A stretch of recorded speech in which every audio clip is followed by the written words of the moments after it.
In this video, we're going to take a look at the alternating series test.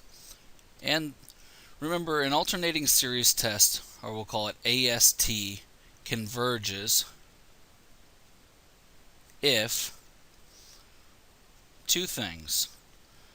Bn plus 1 is less than or equal to b sub n, and if the limit as n goes to infinity of b sub n is equal to 0.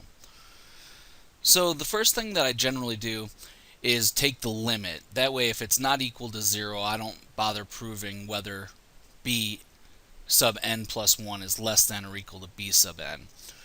And b sub n in alternating series problems is the series without the negative 1 to the n plus 1.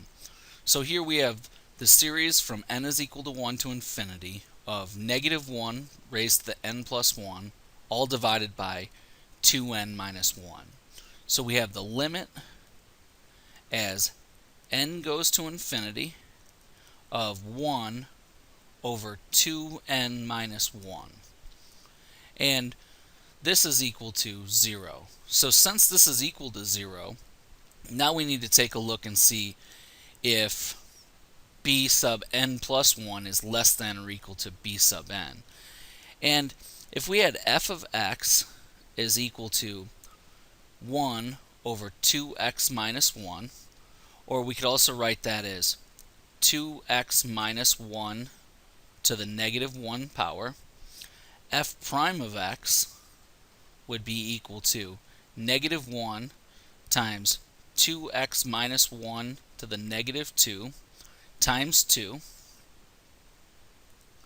and we could rewrite that as negative 2 over 2x minus 1 squared. So we can see that the derivative is always going to be negative for positive numbers, and we're looking at n is equal to 1 to infinity. So all positive values of x here, when I turned it into f of x, are going to be negative, which means it's always decreasing. And because it's always decreasing, b of n plus 1 is going to be less than or equal to b sub n, and our limit as n went to infinity of b sub n was equal to 0.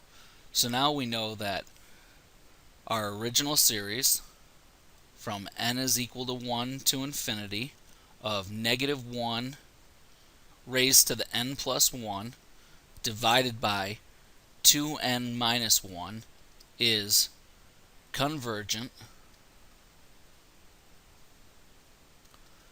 by the alternating series test. And I'm going to say AST. In the next example we have the series from n is equal to 1 to infinity of negative 1 raised to the n plus 1 times n plus 1, all divided by ln of n plus 1. So we have the limit as n goes to infinity of n plus 1 divided by ln of n plus 1. And right now, with the way our limit stands, we have infinity over infinity, which is an indeterminate form. So we're going to use L'Hopital's rule, and we have the limit as n goes to infinity.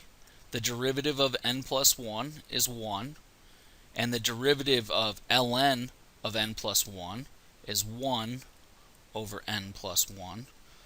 So now we can rewrite this as the limit as n goes to infinity of n plus 1, which is equal to infinity.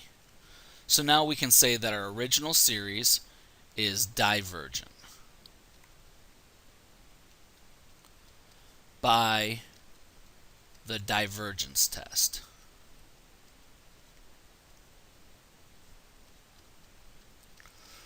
And the divergence test we learned back in the original series section, and remember, if you take the limit as n goes to infinity and it's not equal to 0, then the series is divergent.